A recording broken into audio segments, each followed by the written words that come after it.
cycle for you, the cycle of the medicines of disaster.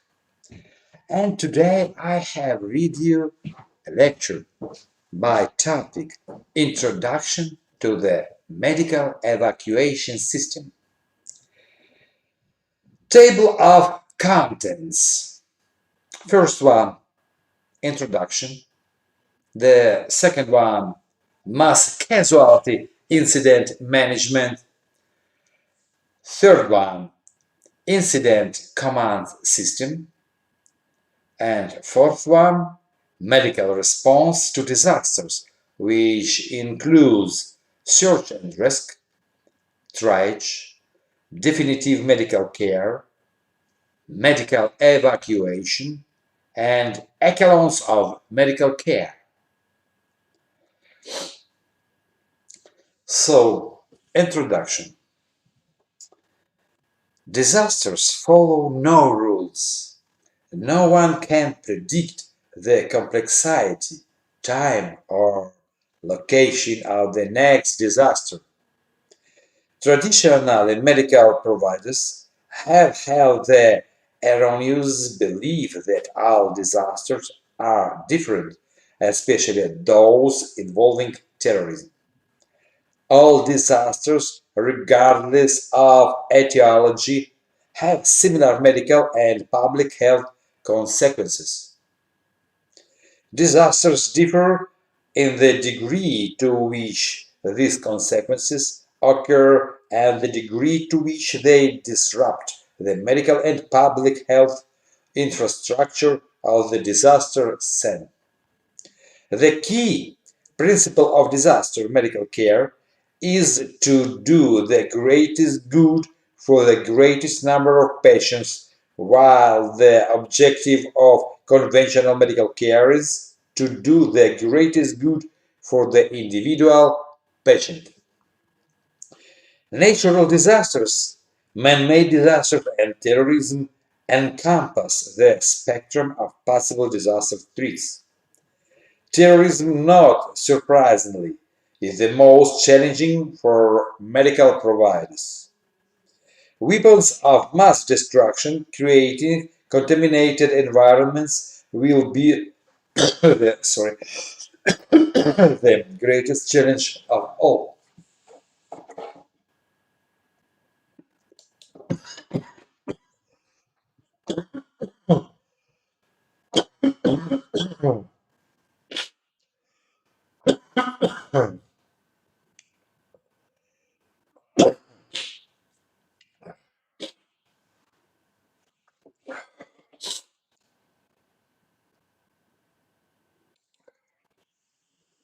Excuse me. A consistent approach to disasters based on an understanding of the common features and the response expertise they require is becoming the accepted practice throughout the world. This strategy is called the Mass Casualty Incident or MCI response. MCI response has the primary objective of reducing the morbidity, injury, disease, and mortality, which means death, associated with the disaster. All medical responders need to incorporate the key principles of the MCI response in their training given the complexity of today's disaster. Second one, mass casualty incident management. Mass casualty incident MCI are events that cause casualties large enough to overwhelm the medical and public health services of the affected community. The severity and diversity of injuries, in addition to the number of victims, will be major factors of determining whether a mass casualty incident requires resources from outside of the community.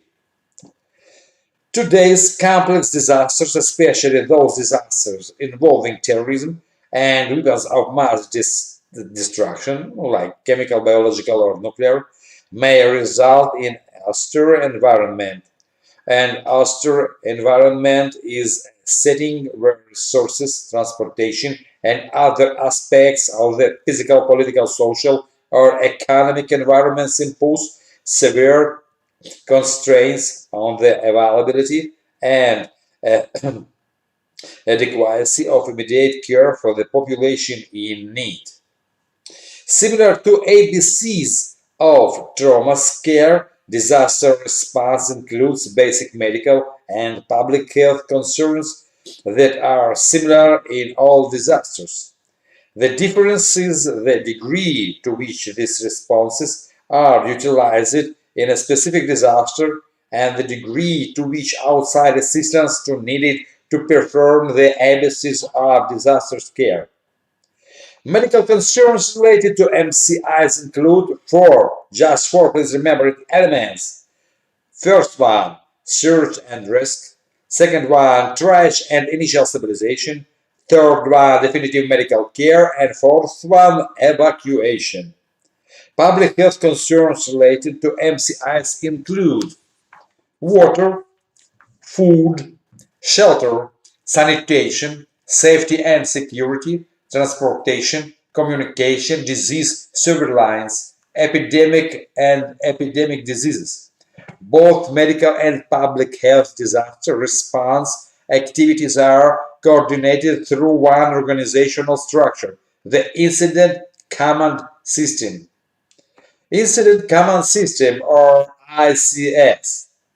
Many different organizations participate in the response to a disaster. The Incident Command System (ICS) was created to allow different kinds of agencies, fire, police, emergency medical services, and or multiple jurisdictions of similar agencies to work together effectively in response to a disaster. To ICS uses a common organizational structure and language to achieve the goal. ICS structure and hierarchy. The organizational structure of ICS is built around five major management activities. Not all activities are used for every disaster. Incident command, operations, planning, logistics, financial or administrative. Important principles. First one, an important part of disaster planning is the identification of the incident command and other key positions before a disaster occurs. Please remember that before, because if you do it after a disaster, it would be too late. The second one, ICS, must be started early before an incident gets out of control. Third one, medical and public health responders, often used to working independently, must adhere to the structure of the ICS in order to avoid potentially negative consequences, including death of personnel due to lack of training, lack of adequate supplies to provide care, staff working beyond their training or certification. Fourth, the structure of the ICS, Incident Command System, is the same regardless of the nature of the disaster. The only difference is in particular experience of key personnel and the extent of the ICS utilized in a particular disaster. For example, the safety officer varies by the type of disaster: biological incident, infections control expert; chemical incident, hazardous material expert; radiation incident, radiation detection expert; medical response to disaster, search and rescue. The local population near any disaster site is the immediate search and rescue source. Many countries have developed specialized search and rescue teams as an integral part of their national disaster plans. Members of these teams receive specialized training in confined space environment.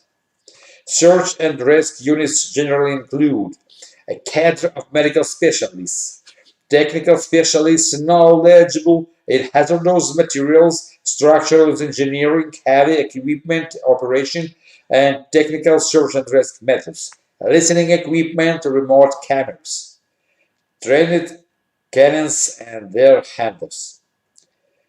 Field tip. Local construction companies may be reliable search and rescue assets by providing equipment, tools, and even wooden planks that can be used as stretchers at the disaster site. Casualty collection site. It's very important. Casualty collection site, please remember it. Casualty collection sites for level 1 and level 2 triage should be located close enough to the disaster site to offer rapid treatment but far enough away to be safe. Important features are proximity to the disaster site, safety from hazards and upwind location from contaminated environments, protection from climatic conditions, easy visibility for disaster victims, convenient exit routes for air and land evacuation. Triage. Triage is the most important mission of any disaster medical response, regardless of the nature of the mass casualty incident. The objective of conventional triage is to do the greatest good for the individual patient. The objective of disaster triage, field triage, is to do the greatest good for the greatest number of people. Field medical triage must be conducted at 3 levels, only 3 levels. On-site triage, in other words, level 1, medical triage, level 2, and evacuation triage, it's mean level 3. On-site triage are level 1. Rapid categorization of victims with potentially severe injuries needing immediate medical care, where they are lying or at a triage site. Personnel are typically first responders from the local population or local emergency medical personnel. Patients characterized as acute or non-acute. Simplified color coding may be done if resources permit. Acute, it's mean red color. Non-acute, green.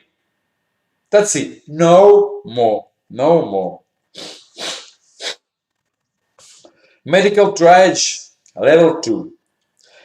Rapid categorization of victims at a casualty site by the most experienced medical personnel available to identify the level of medical care needed. The greatest good for the greatest number of people. Knowledge of the medical consequences of various injuries, burn, blast, or crash injuries of exposure to chemical, biological, or nuclear weapons is critical. Color coding may be used. Please remember it. Color coding during your working in medical triage, level 2. Only exist 4 colors: red, yellow, green, and black. Have begin from a red color. A red color is mean urgent. Casualties who require immediate life-saving interventions, airway, breath, circulation.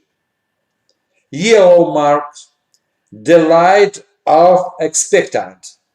It's two groups. Casualties who do not require immediate life-saving interventions and for whom treatment can be delayed. And the second one group, casualties who are not expected to survive due to the severity of injuries complicated by the conditions and lack of resources. Green. Green is for minor. Individuals who require minimal or no medical care. And finally, black. This is black for everybody who doesn't need any kind of medical care. Probably there are dead coarse, or agonizing. Triage sieve. The triage sieve can be used at the scene of major trauma and involves rapid assessment. Please remember these questions. Can the patient walk? Yes, of course, very good. It's mean priority 3. Green. Green mark, you remember, yes? Minor. Individuals who require minimal or not medical care. Very good. No. Patients do not can walk. Red. Red. They need urgent medical care. Casualties who require immediate life-saving interventions, airway, breath, circulation. Another second question. Is the patient breathing? No, even after opening airway. What does it mean? It means he's dead. Yes, after opening airway, priority 1, it's mean red. And yes, without resuscitation, priority 2, yellow, has been casualties who are not expected to survive due to the severity of injuries complicated to be conditions and lack of resources. What is the respiratory rate? Above 3 or above 30 per minute or less than 10 minutes, priority 1, red. 10 until 10, from 10 to 30 minutes, priority 2, yellow. What is the pulse rate or capillary relief time? Less than 40, less than 40 or more than 120, or capillary relief time greater than 2 seconds, priority 1, red. Between 40 and 120, or capillary relief time less than 2 seconds, priority 2, yellow. And finally, level 3, evacuation triage. Level 3 triage assigns priority to the disaster victims for the transfer to medical facilities. Goal is appropriate evacuation by land or air of victims according to severity of injury and available resources. Some medical personnel is in level 2 triage. Definitive medical care. Definitive medical care generally refers to care that will improve rather than simply stabilize and casualties conditions, surgery, or other care provided in a hospital. Requirements for definitive medical care will vary badly depending on the magnitude and epidemiology of the disaster. In some disasters, local hospitals may be destroyed. Transportation to medical facilities might not be feasible, or the environment may be contaminated. In these situations, definitive care must be provided outside traditional medical facilities. Hospital teams with mobile equipment that can provide a graded, flexible responsible to the needed for definitive medical care in disasters are key to a successful disaster response. Medical evacuation, that is system of measures providing transport of casualties to aid stations and medical institutions with the purpose to get them prompt and possibly comprehensive medical care and treatment as well as medical care on the way. Medical evacuation system. The purpose of the medical evacuation system is to ensure that the sick and injured are moved quickly through the public health support system. The preponderance of patients who die in disaster do so within minutes due to penetrating trauma and hemorrhage. in order to save lives from localization, resuscitation, and stabilization, followed by timely rapid evacuation of casualties is essential. Medical evacuation encompasses. There are collecting the wounded, casualty assessment, casualty stabilization, sorting, triage, and prioritizing, reporting location and casualty status, anticipating complication, and being ready to perform emergency medical intervention.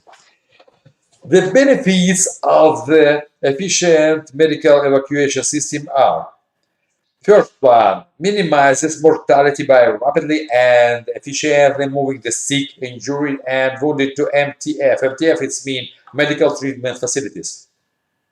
The second one, quickly clear to site of disaster, enabling the authority to continue his mission.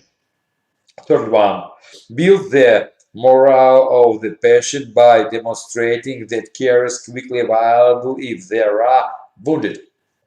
Fourth one, provides en route medical care that is essential for improving the prognosis and reducing disability of wounded, injured, or ill patients. Additional benefits of an efficient medical evacuation system are: first one, provide timely resupply of medical supplies through the backhaul method using returning ambulances. Second one, acts and carrier of medical cars and resupply requests. Third one, provides transportation of medical personnel and equipment. Medical evacuation is performed by dedicated medical vehicles and aircraft. There are staffed with medical personnel who provide en route medical care.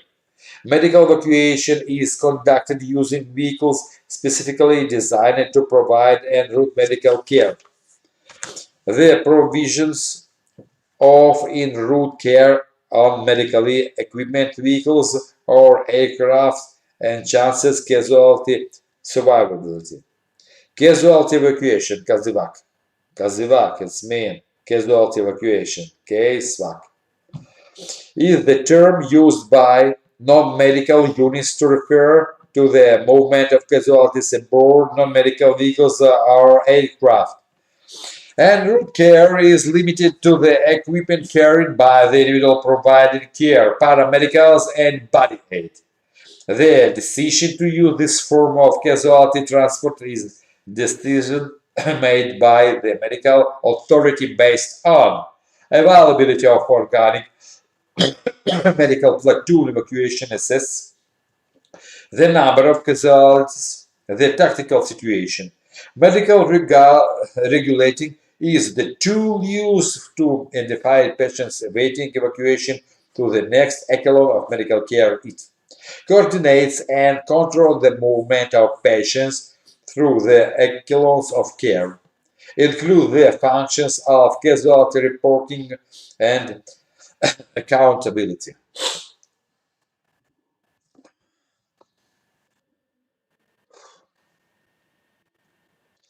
Echelons of medical care. Public health support is arranged in echelons of care. Each echelon reflects an increase in medical capabilities while retaining the capabilities found in the preceding echelon. Capabilities of each echelon consist of Echelon 1. The first medical care that a patient receives is provided to Echelon 1. The echelon of care includes rendering first aid to the patients, sheltering the patients as well as from inclement weather, designation by special mark the place where a wounded man has been sheltered, sending walking casualties to aid station, medical evacuation from shelters to supporting medical treatment facilities, MTF, medical treatment facilities. Aid men, 1, 2, or 3 to a unit must treat the wounded where they fall. For obvious results. The treatment can be only of the most elementary nature, simple enough to permit the man to continue with his duties or to keep him alive until they can be evacuated. The aid man performs his emergency functions and moves on with his unit, leaving the wounded as comfortable and protected as possible in a positions where the litter bearers can find him and evacuate him to the aid station. Echelon 2. This echelon care is provided at the clearing stations which are operated by the physicians of the medical company. This echelon of care includes emergency medical treatment including beginning resuscitation of continued. B. Additional emergency measures are instituted but do not go beyond the measures dictated by immediately necessities. C. Whole blood is available here. D. Limited X-ray laboratory and dental capabilities are present here. Echelon 3. As this echelon, the casualty is treated in MTF staffed and equipment to provide resuscitation, initial wound, surgery, and post-operative treatment. Echelon 4. At Echelon 4, the patient is treated in hospital staff and equipped for general and specialized medical and surgical care to stabilize the patient for further evacuation out of the theater. Echelon 5. Echelon 5 care is provided by support-based hospitals generally located outside the theater of operation. It's the medical evacuation system that moves casualties, patients into and through each echelon of medical care provided. Evacuation can be useful in a disaster. There are several indications for evacuation in disaster. To decompress the disaster area. To improve care for most critical casualties for removal to off-site medical facilities. To provide specialized care for specific casualties such as those with burns and crush injuries. There are also several reasons to delay or defer evacuation of some casualties. These include contaminated casualties, casualties with transmissible disease, unstable casualties. Modes of evacuation include ground transport, transport by helicopters or small fixed-wing aircraft, transport by large fixed-wing aircraft. Patients' stresses of flight. Hypobaric environment. At altitude, cabin pressure decreases and gas trapped in organs expands, possibly causing pneumothorax, ileus, etc. Decreased partial pressure of oxygen. Casualties with impaired gas exchange will usually experience hypoxia. Turbulence and vibration. Patients with unstable fractures, especially spinal and greatest risk. Excuse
So we have finished our lecture for today. And as usually, I would like to recommend you this book for preparing for your classes and seminars. This book you can find in library or reading room. Please try to find this one and use during your preparing for your classes, because all topical questions you can find in this book. Now that's all. Thanks for your attention. Bye.